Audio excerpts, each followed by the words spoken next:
manifesting, expressing itself.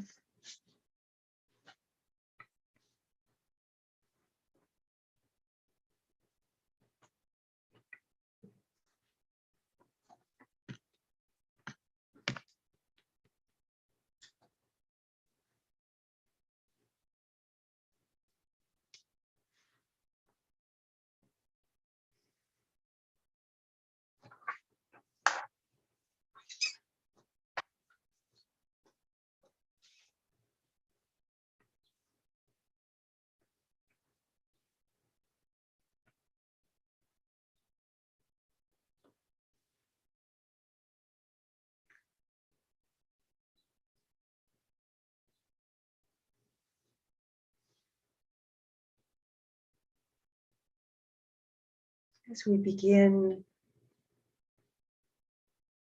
welcome your whole being, yourself in your wholeness to this moment,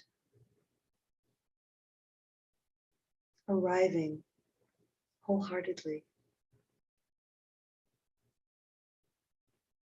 Everything welcome.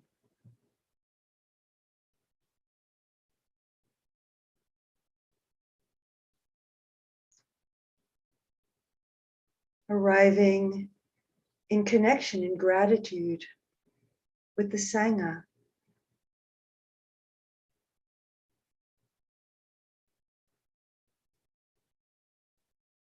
Many expressions of humanity that we are as a community. Expressions in diversity of body, of ethnic origin, of language, of personal history, sexual orientation, gender expression.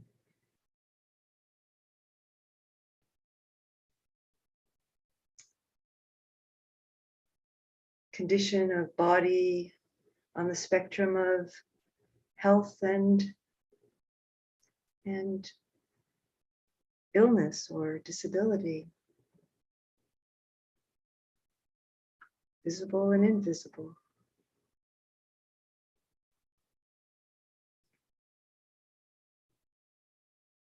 All the different kinds of energies that we are bringing and that are emerging and manifesting through this body, heart, and mind.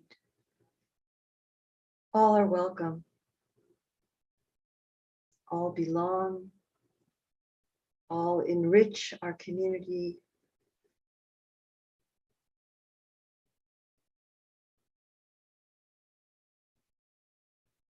And our lives.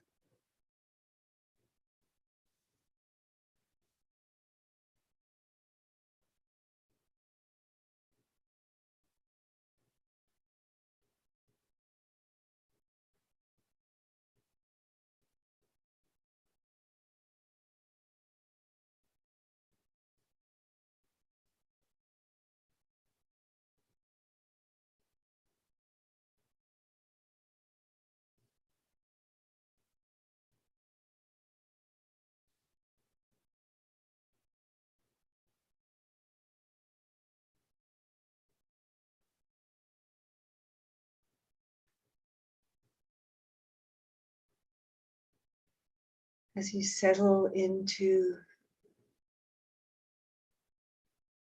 the body present on the earth, be aware of the breath moving through the body and feeling that breath as a whole body experience. Whole body breathing. It's an invitation to explore that.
The practice of mindfulness of breathing is called Anapanasati,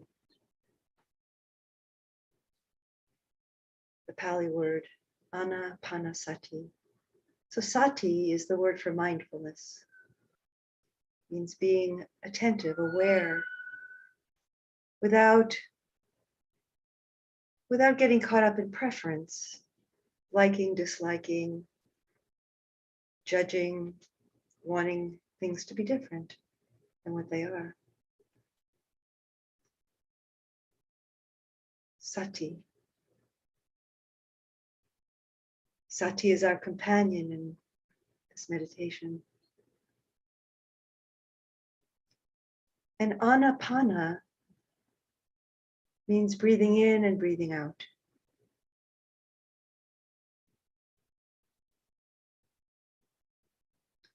And the word ana and pana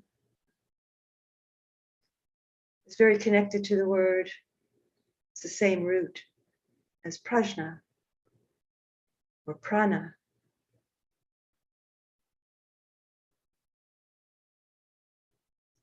Prana, which for those of you who practice yoga or some other energy practice, similar to the word qi in Chinese.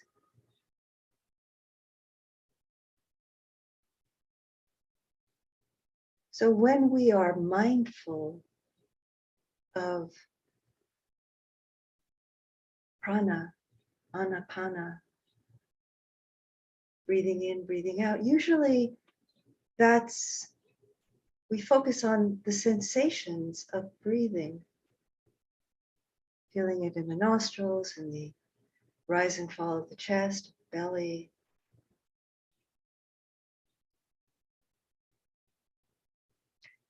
Actually, those are simply kind of pointers to a process that is a deeper process. It's an energetic process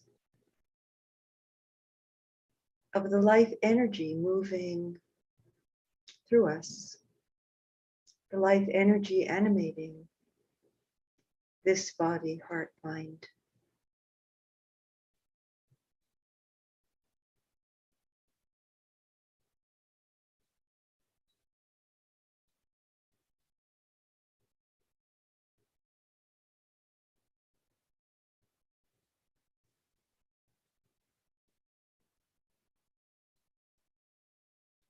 And so without thinking too much about it, without getting, into a thought process, but just to direct the attention to that energetic process of breathing in the vitality of the body, the life energy of the body.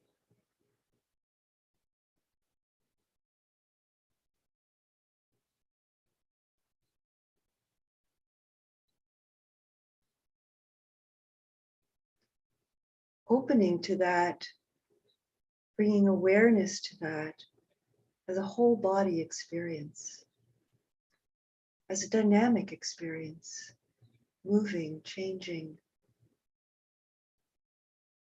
alive.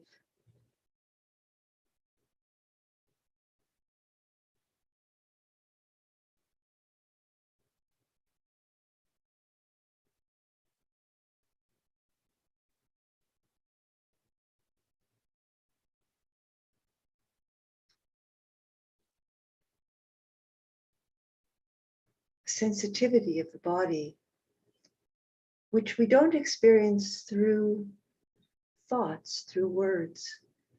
It's a very direct experience.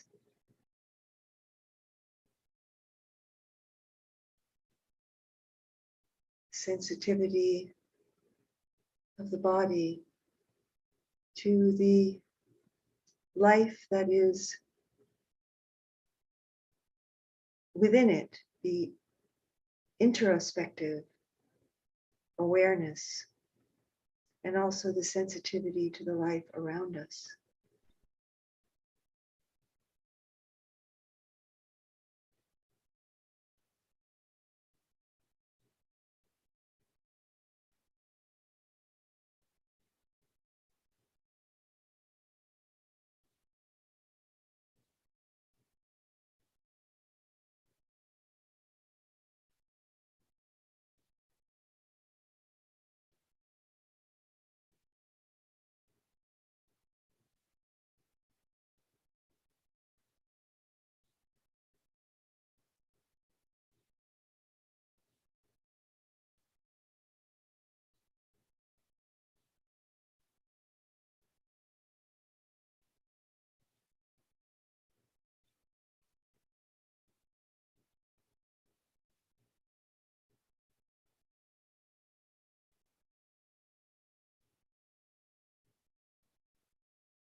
As you find the mind getting caught up in thinking or narrative or stories,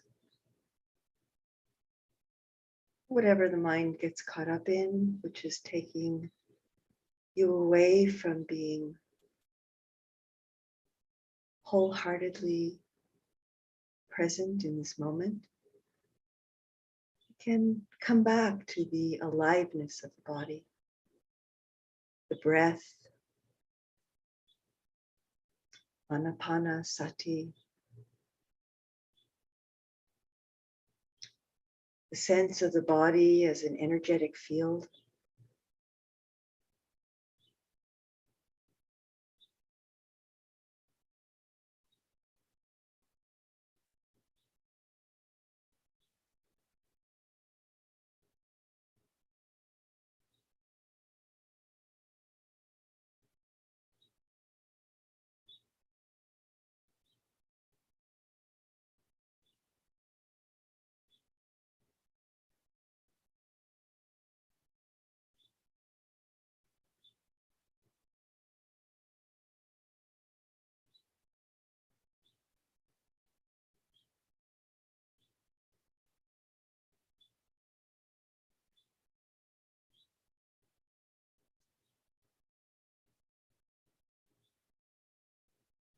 Each breath teaches us that the idea of inside the body and outside the body is just a thought construction. As I breathe in and as I breathe out, how is that breath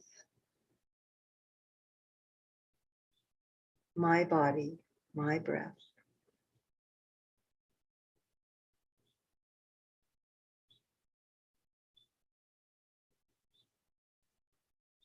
Simply life breathing through the body.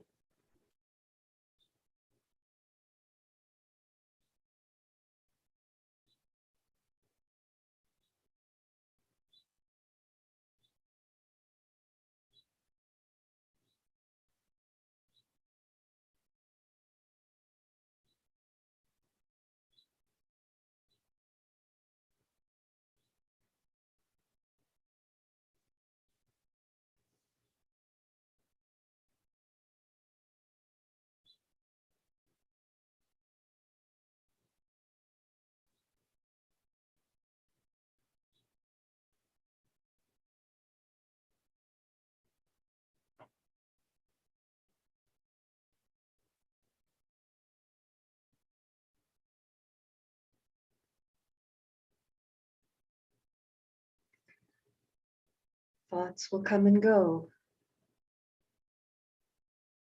We can just notice if we're getting hooked into the narrative.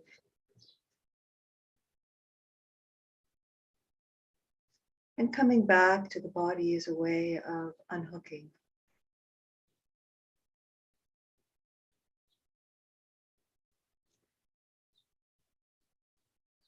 A gentle sense of resting.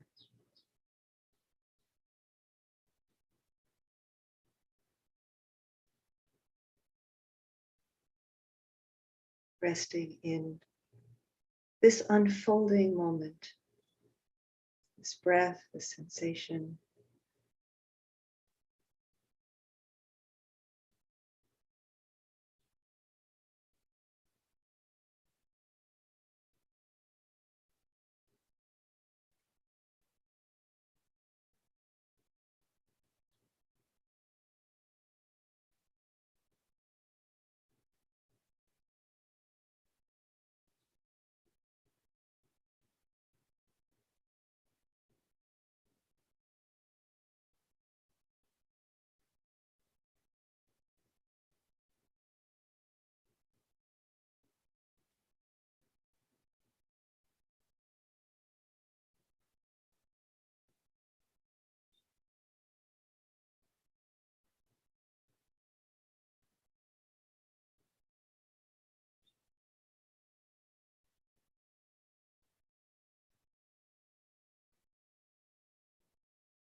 In the last few minutes of this practice, I'd like to invite a sharing of kindness and goodwill and friendship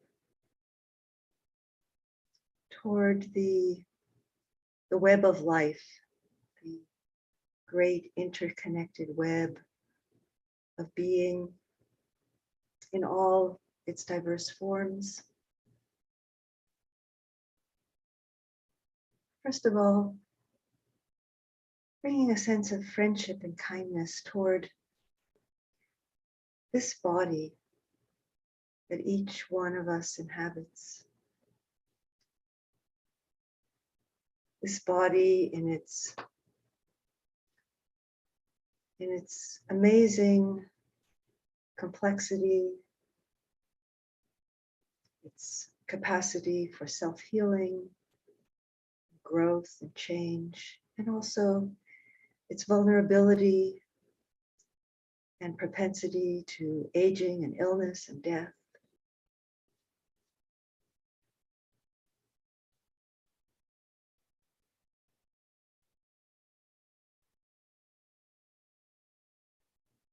If we find, as we bring kindness and friendship and love to the body, we can notice if there's anything that arises as a kind of obstruction, a judgment of the body, aversion, dislike, or a sense of fear in connection with the body. And just allowing that, giving space for that, bringing compassion and presence to whatever arises as we befriend this body which is the locus for our life, the locus for our awakening.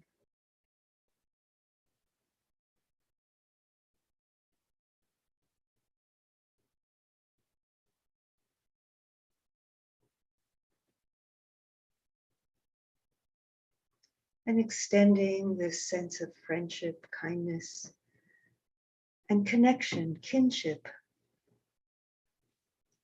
to all human beings, every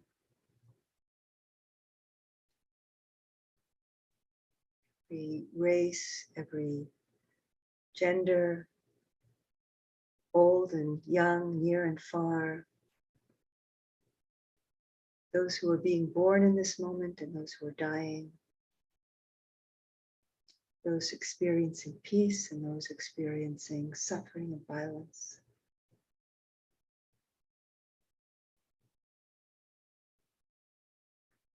Bringing our friendship, our care, our goodwill, our wish for ease and well-being to each one.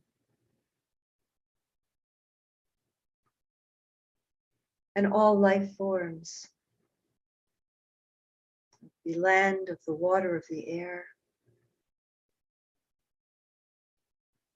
every geographic region, deserts and the Arctic zones and tropics, temperate zones, mountains, fields, valleys, oceans, rivers, and lakes.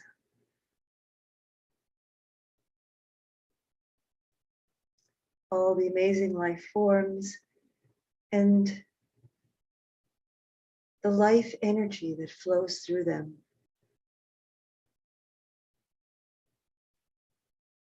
Their wish to live, their wish to procreate, their wish to play, to enjoy.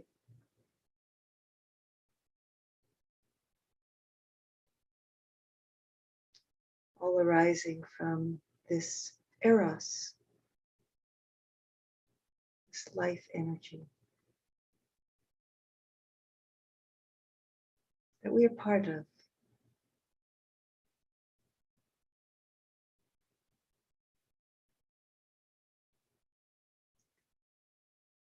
and adding, bringing to this flow, to this life stream, our goodwill, our blessing, our friendship, our care and wish for peace, ease, happiness, and liberation for all beings.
So you can, if you want, you can take a moment to just stand up or stretch.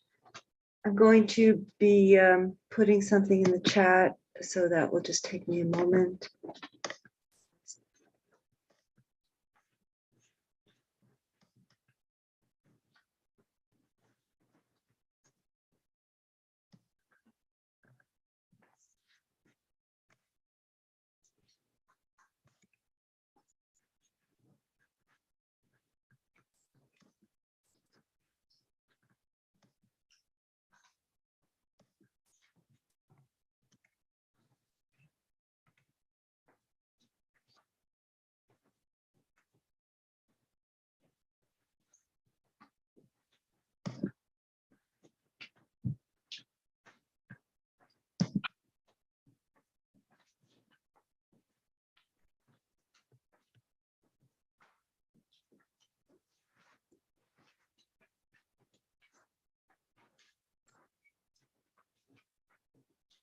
So as you're ready, please take a seat.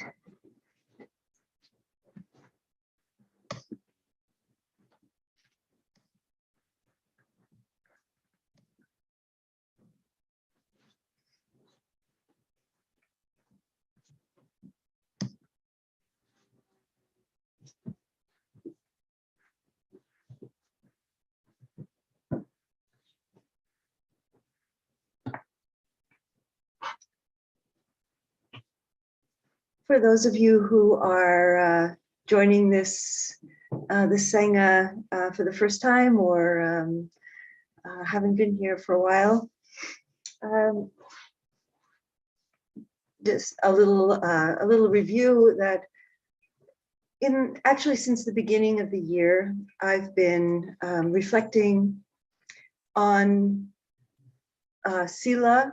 It's a Pali word which means our profound interconnection and harmonious connection, a practice which brings us into harmonious connection with life. And these are often expressed as precept practice. So precepts,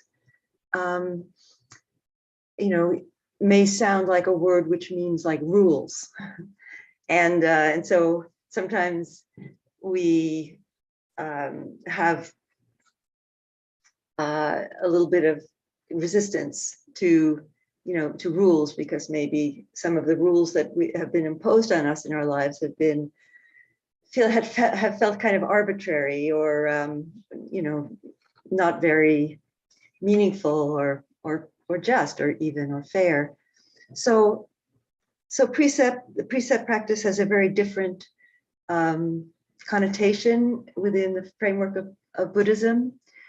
They're really trainings to help us to cultivate wisdom and compassion, and to be free, to liberate the heart mind from suffering.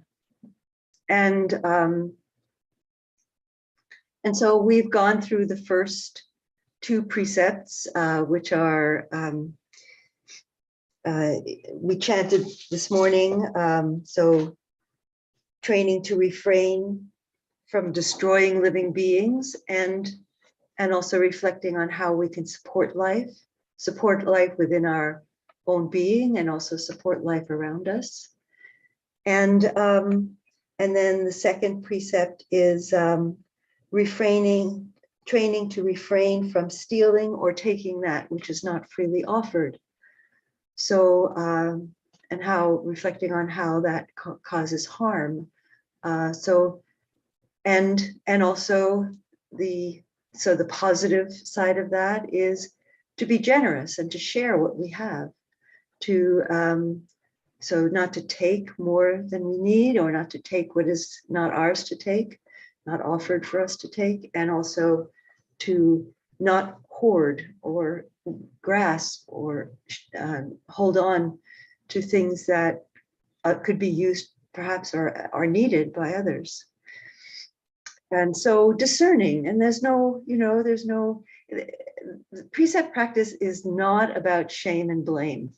It's really about discerning and finding within ourselves. It's not one size fits all. It's what is true for me right now. What is meaningful to me. And so I have on share screen these precepts, and you'll see this multicolored thing. And so I've been doing a kind of ecumenical exploration of this with the early Buddhist tradition, which is in the purple. I undertake the training to refrain from sexual misconduct. So that's the early Buddhist teaching. And it's framed within the context of a proscriptive teaching. And that's a great place to, I think that's a great baseline, to think, okay, wait, when I feel, the impulse to do something that could cause harm, just stop, wait, consider. So then the second, so undertake the training to refrain from sexual misconduct. The second in blue is the Zen Peacemaker Order. So it's a tradition of Zen. And there are many, many iterations of the precepts in the Zen lineages.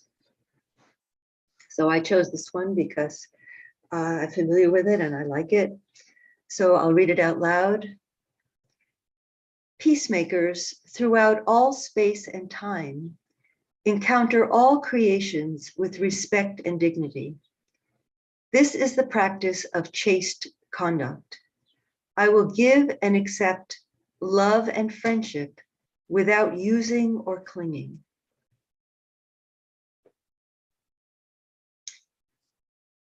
And then the third in red is the Tibetan tradition. And this is particularly from the Bön Buddhist tradition, which is one that I'm connected with. I'll read it out. One should not commit sexual misconduct or cause others to break their vows. One should keep one's vows and respect the vows of others. So I'll just read them all through without pausing and commenting. I undertake the training to refrain from sexual misconduct. Peacemakers throughout all space and time encounter all creations with respect and dignity. This is the practice of chaste conduct.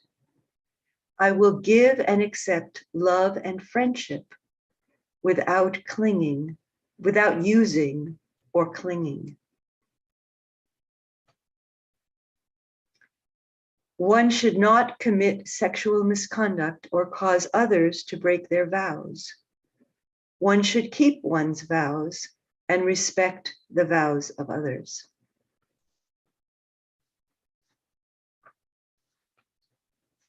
So I find even just reading those iterations is so rich and a lot to contemplate. I find it, they touch my heart and my my subjectivity and and my sense of how I am in relationship. So I want to kind of launch into some thoughts about this by sharing that, you know, I find it daunting to talk about this. It's not talked about a lot in spiritual practice and Buddhist practice. It is talked about somewhat. I think it's such an important topic, and it's also the context for many of us of trauma and suffering, or has been in our lives. And so it really needs to be approached with sensitivity and kindness, and you know, putting aside these ideas of shoulds and, you know, like, how should I be, and what, you know, like, just accepting, really opening to all of the feelings and attitudes and patterns and habits that may be present within us, and all the little longings and beautiful aspirations and this beautiful word eros, which is this, how we connect with the life energy, this sense of desire, connection, appreciation of the beauty of the diversity of life, how life expresses itself. We feel this viscerally when we are in nature. We feel it when, you know, we look at a child playing, or when we see somebody that embodies beauty in some way for us. We may feel this sense of eros, an erotic connection, and this can be beautiful and wholesome. And you know, there's so much has been put, because this sexual energy is so powerful. It's one of the most powerful energies in our lives. You know, I mean, if you ever watch nature shows, you know, this energy to procreate is such a powerful drive. And we see it in you know, in the life around us, in human life, to connect, to experience that kind of intimacy and connection. And it's also been conflated with many other things, so that the expression of our sexuality can become really, in a way, covered with other wants, other kinds of intentionalities, some skillful, some not skillful, and sex can become instrumental sometimes in how we are in relationship.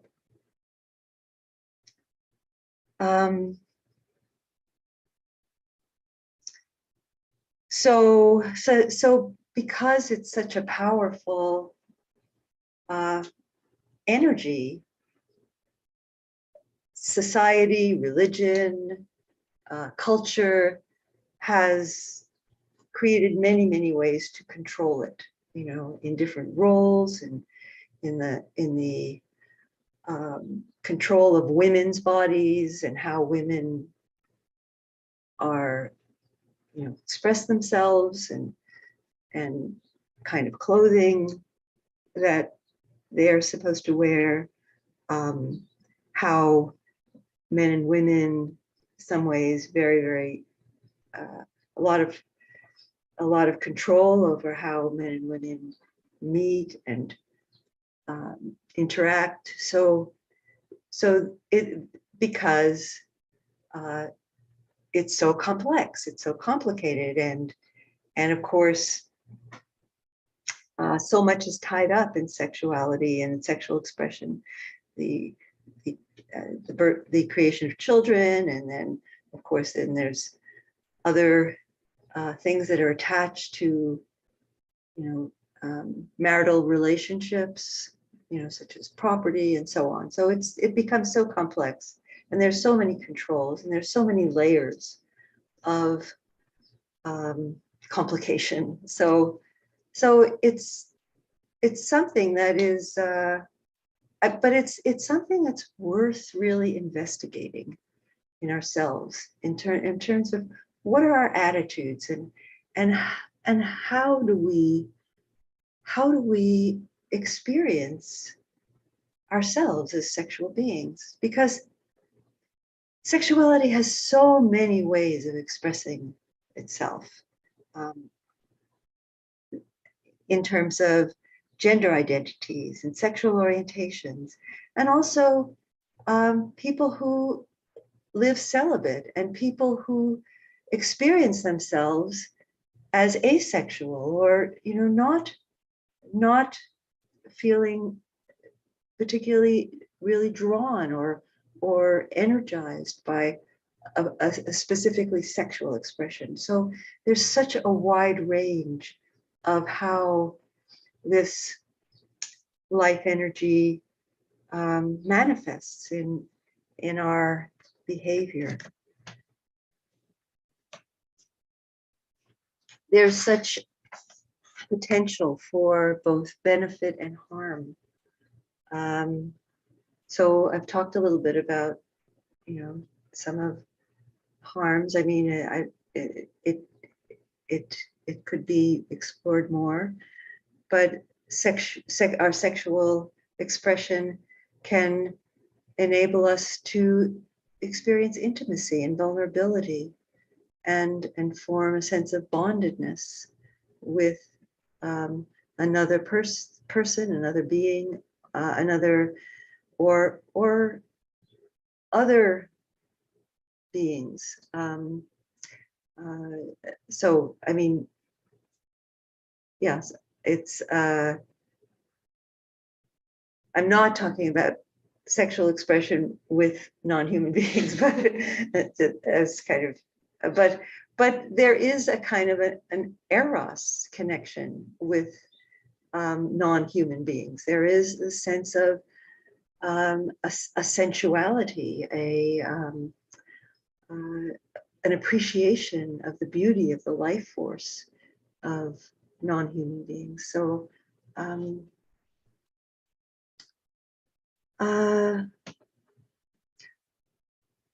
yeah, and I guess, I mean, I found myself kind of being unclear in my expression, but I guess one of the reasons why kind of cross-species sexuality is, I think, is so is taboo, is that, can a non-human being freely choose to engage in that, and so that element of choice and consent and heartful engagement is so important in contemplating this precept. So accepting love and friendship without using or clinging. So I really find that very powerful, without using or clinging, or letting ourselves be used. Also, that's also important. And giving ourselves, it could be generously in this expression of intimacy.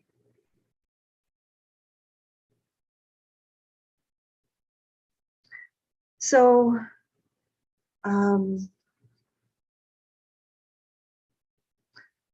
so one of the Tibetan expression talks about causing others to break their vows and keeping one's own vows and respecting the vows of others. So we make vows around our sexuality. It's something that we make sacred with vows, and so really honoring that.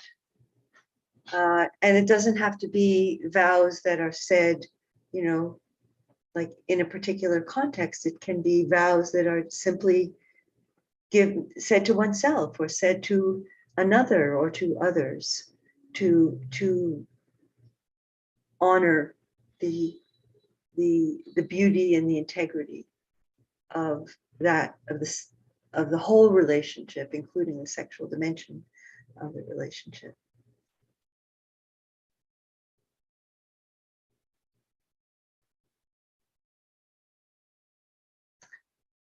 So I'm going to stop this reflection because it's 11:30, and just to try to keep the framing of our time together.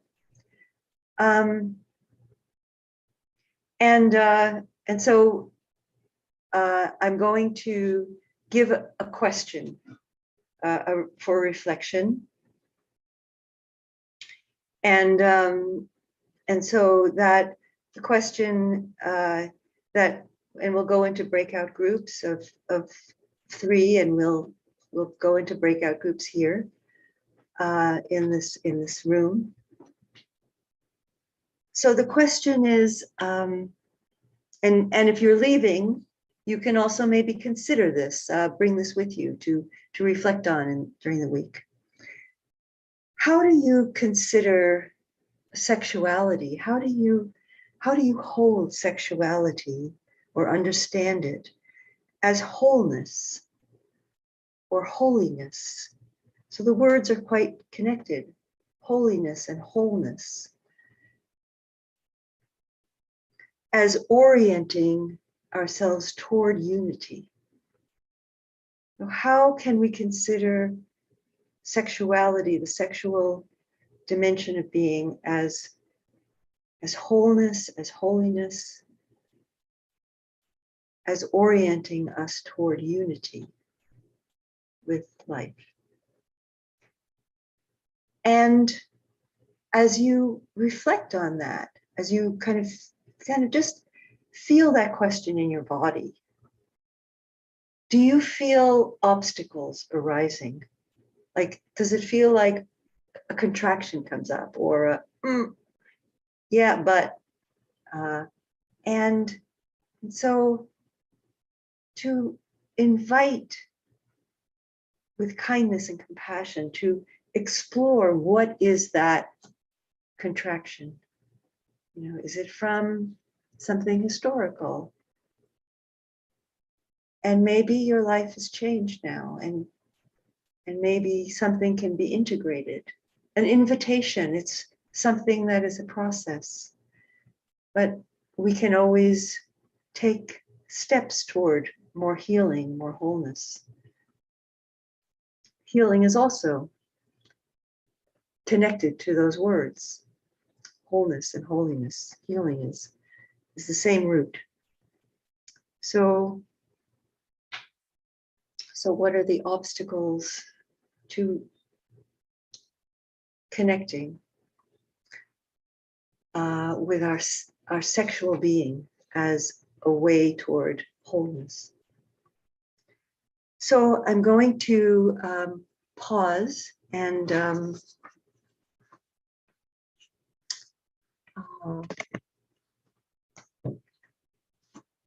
give space, a moment, for those who are going to leave the circle to say goodbye.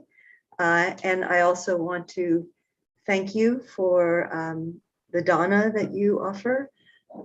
It helps support me in my livelihood. So, so please, please feel be aware of my real appreciation for this as we continue on in this hybrid format.